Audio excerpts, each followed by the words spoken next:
Assalamualaikum warahmatullahi wabarakatuh. A'udzu billahi minasyaitonir rajim. Bismillahirrahmanirrahim. Walillahil 'izzatu wa lirasulihi wa lil mu'minin wa bihi nasta'inu ala umuri dunya wa din wa salatu wassalamu ala asyrafil anbiya'i wal mursalin wa ala alihi wa sahbihi ajma'in amma ba'du. Ya ayyuhan nas ittaqullaha haqqa tuqatih wa la tamutunna illa wa antum muslimun.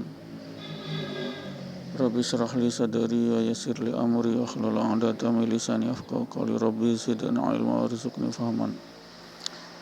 Asyhadu an la ilaha illallah wahdahu la syarika lahu lahul mulku wa lahul hamdu yuhyi wa yumiitu wa ala kulli syai'in qadir. Asyhadu anna Muhammadan abduhu wa rasuluhu la nabiyya ba'da. Rabbana dzalamna anfusana illam taghfir lana tarhamna lanakunanna minal khasirin. Ya ayyuhalladzina amanu taqullaha haqqa tuqatih wa la tamutunna illa antum muslimun. Pendengar yang dirahmati Allah, puji syukur kehadirat Allah atas segala nikmat iman, nikmat Islam, nikmat karunia hidayah, di mana kita masih bisa menjalankan la dina la ya'budun. Tidak ada agama, tidak ada penyembahan kepada Allah, yakni salat 5 waktu berjamaah di masjid ini. Agama ada ritual. Inti daripada Islam diperas menjadi satu, yakni salat berjamaah 5 waktu di masjid. La dina la ya'budun. Tidak ada agama, tidak ada penyembahan kepada Allah.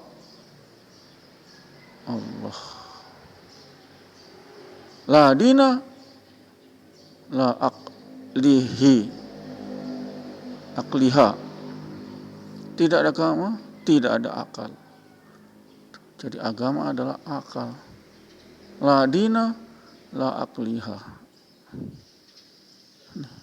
Tidak ada agama, tidak ada akal. Tidak ada agama, tidak ada penyembahan. La dina la ya'budun. Itulah filosofis dasar daripada ilmu mantik. Ilmu mantik itu ilmu bahasa, ilmu filosofis lah. Benar. Jadi agama adalah akal. Andai kata Allah menyuruh sholat 1000 kali per hari, tentu tidak masuk di akal. Andai kata Allah menyuruh sholat 5 waktu 1 jam saja per waktu, per sholat, maka tidak masuk di akal. Iya.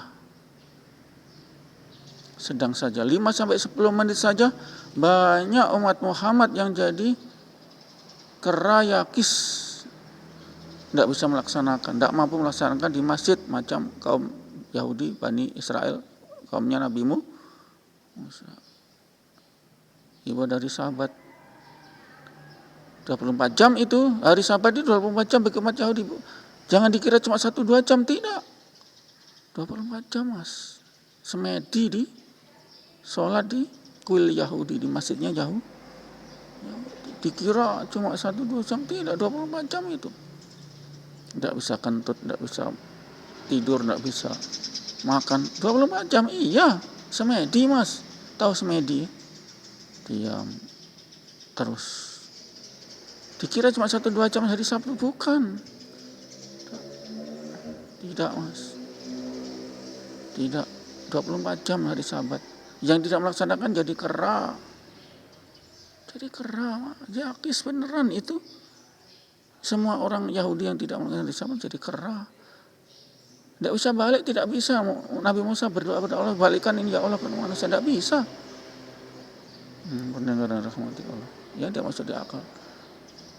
Andai kata Allah menyuruh sholat saja, jangankan 1000 kali, bukan 5 waktu, 1000 waktu. Jangankan itu, 1 jam saja sholat. Orang muslimin, sholatlah kamu 1 jam. Tentu tidak masuk di akal. Lama 1 jam. Itulah, sehingga agama adalah akal. Kalau tidak sesuai akal sehat, tinggalkan itu agama. Iya, tinggalkan itu agama, Mas.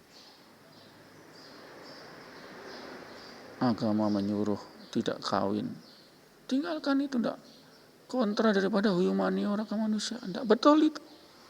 Enggak betul itu ajaran itu. Enggak betul. Enggak betul itu ajaran. Fitrah manusia adalah nikah. Kemudian agama melarang tidak usah kawin. Tidak masuk akal. Kemudian sebelum ke tempat suci, sholat, ibadah di rumah ibadah masing-masing harus suci dong. Itu akal sehat. Sepatunya tidak boleh dikasih masuk, karena sepatu itu injak-injak kaki, masuk saja di ruang tempat suci agama. Aduh, bahaya itu. Tidak masuk akal. Tidak masuk akal. Tidak masuk akal. Suci semuanya. Harus bersuci dari kotoran, najis. Ada enggak ajarannya itu di agama itu? Enggak ada. Tinggalkan, enggak masuk di akal itu. Tinggalkan, Mas. Ajaran bersuci taharah ada enggak? Enggak ada. Tinggalkan, enggak betul itu agama. Sebelum mensucikan Allah, kita sucikan diri kita dulu. Baik jasmani maupun roha. Jasmani ya sucikan dari kotoran, dari najis, kan begitu. Istilahnya toharoh dalam Islam. Lalu habis toharoh adalah dijinabat. Satu badan kena air, itu mah dijinabat, definisinya itu. Sehingga kalau pakai semir rambut tidak sah itu, karena terhalangi sekujur tubuh. Jadi dari ujung rambut sampai ujung kuku, kan, ujung kaki itu. Ini pendengar yang dirahmati Allah. La dina, la aqliha. Tidak ada agama, tidak ada akal. Tidak ada akal, tidak ada agama. Itu agama akal, Mas. Akal. Tinggalkan itu agama. Kalau suruh sholat terus 24 jam, tinggalkan, tidak masuk di akal.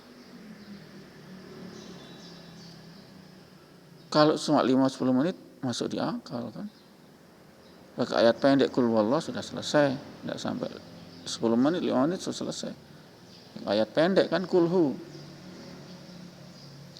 Ini pendengar dan rahmati Allah. Iya. Sebelum kita sholat subuh, kita bangun, kita taharah bersuci, kotoran-kotoran kita kasih suci semua. Untuk menetralkan bau kotoran kita harus pakai tanah. Ingat, masih tetap najis itu kalau kotoran kita. Kalau masih bau kotoran tetap najis. Caranya gimana untuk menetralkan bau itu?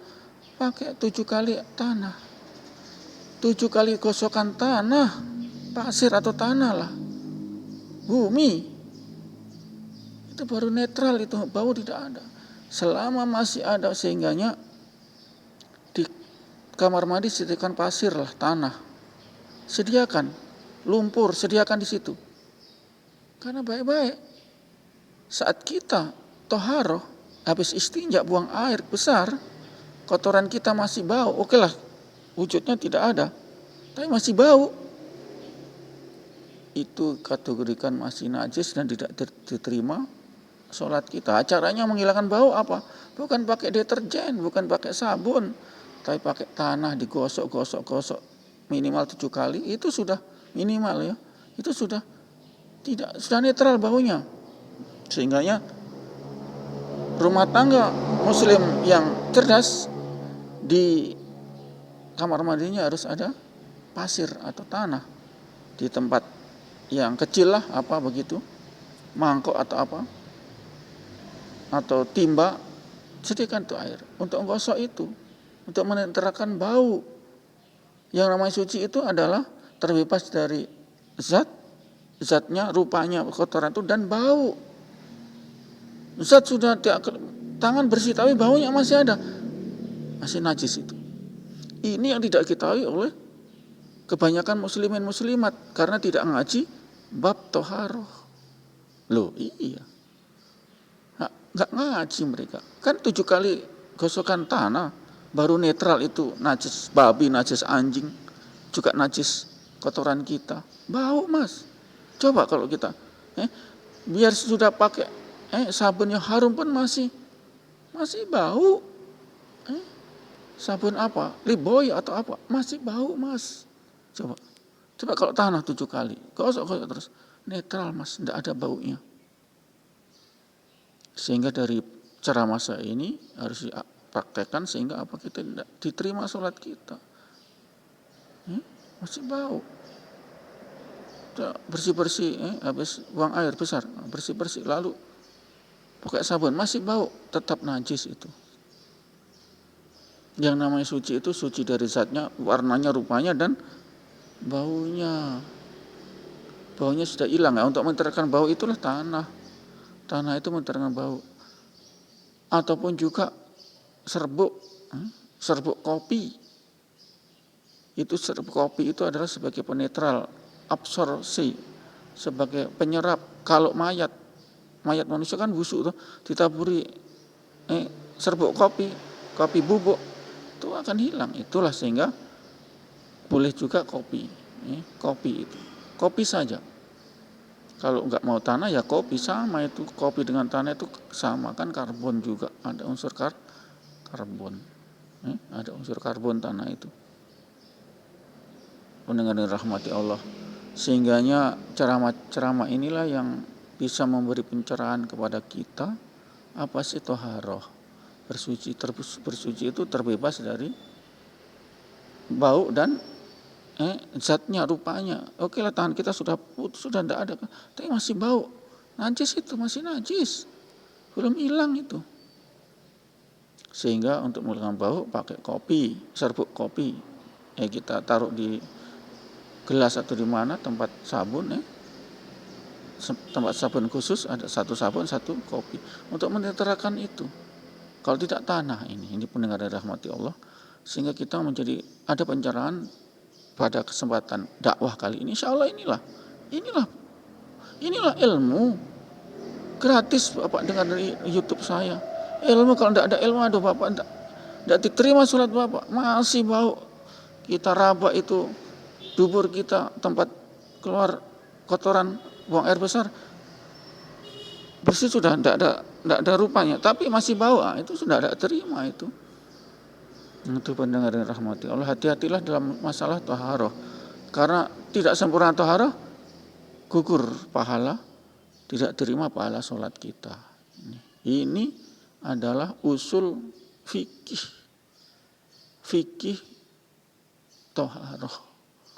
Tidak sempurnanya toharohnya, tidak batal wudunya, batal sholatnya. Ini perhatikan. Ini yang umat Islam tidak tahu ini. Karena apa? Dia tidak mengkaji bab toharoh. Kitab toharoh dalam Fathul Bari, Bulughul Maram, itu ada semua itu. Pertama itu bab toharoh dulu, habis bab toharoh bab bersuci dari hadas besar, hadas kecil, jinabat, uzu, lalu sholat, itu dipelajari. Itu adalah bab-bab yang harus kita pelajari, wajib dipelajari. Kalau tidak dipelajari, thalabul ilmu fardhatul al muslimin wal muslimat, itu cuma 2. Jadi ilmu tauhid dan ilmu fikih, itu fikih toharoh, itu 2 yang wajib dipelajari, yaitu ilmu tauhid, ketuhanan, mengisahkan Allah, dan ilmu fikih ya fikih itu fikih toharoh, fikih nikah, fikih sholat, fikih muamalat, fikih riba dan lain-lain. Itu 2 ini ilmu yang harus dipelajari. Selebihnya itu ilmu syariat, syariat itu fikih, ilmu sejarah atau tarik, itu tidak dipelajari nggak apa-apa. Tapi 2 ini yang wajib. Thalabul ilmu fardhatul al muslim. 2 menurut jumhur ulama, 2 ilmu yang wajib belajar, 2 ilmu, yakni ilmu tauhid dan ilmu fikih toharoh, terutama fikih wuzu, fikih jinabat, fikih sholat. Ini yang dipelajari, Mas. Sehingga kita ada pencerahan ini dan kita menjadi hamba Allah yang diterima ibadah kita karena sempurna. Sempurna rangkaian ibadahnya. Sebelum wuzu harus sinabat dulu, mandi dulu. Sebelum sinabat harus toharoh dulu. Ini rentetannya. Kalau tidak sempurna itu tidak akan diterima. Oke lah, kita jinabat, tidak tahu aturannya. Rambut tidak dibasahi, itu tidak sah. Ya inilah ilmu-ilmu inilah yang harus kita pelajari. Ya dengan ceramah ini otomatis Bapak Ibu mempelajari kan. Siapa yang dapat pahala? Saya dapat pahala MLL, multi level kan. Ibu ngajarkan bapak ngajarkan anak ngajarkan tetangga.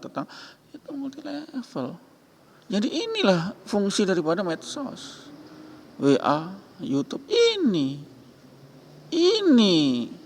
ini ada ceramah modern, ceramah yang sangat jenius. Iya. Mau bantah enggak terima Bapak Ibu. Salat Bapak, ibadah Bapak enggak terima. Masih bau itu dubur. Enggak bisa, harus dinetralkan dengan tanah atau kopi. Serbuk kopi. Insyaallah pendengar yang rahmati Allah, apa yang saya sampaikan ini bermanfaat. Kita niat amal dan sampaikan dan imanan wa ihtisaban, kita beramal berceramah karena iman dan ihtisaban hanya mengharap pahala Allah, bukan untuk riya. Inilah hakikat daripada ibadah. Pertama imanan wa ihtisaban, itu dasar pertama. Ini ilmu juga, iman dan ihtisaban semata-mata mencari pahala Allah, keridhaan Allah. Oke lah, kalau kita tidak kasih pahala, tidak, yang penting Allah ridha. Kalau Allah ridha, pasti surga. Kalau Allah tidak ridha, pasti neraka. Itu definisi usul fikih daripada ibadah. Usuluddin daripada ibadah adalah satu, niatnya adalah iman dan ikhtisab. Iman kepada Allah dan mengharap pahala Allah, keridhaan Allah, titik. Ini adalah rukun pertama beramal. Kan niat tuh. Rukun pertama beramal niat. Niat itu apa? Ya niat iman dan niat cari pahala Allah. Itu. Ini yang benar, ini yang hak. Ini ilmu yang paling tinggi. Tanpa ini tertolak semua amalan kita karena kita niat bukan untuk iman, bukan untuk Allah. Niat kita supaya dicoblos pilkada. Astagfirullah. Iya kan? Rasa begitu.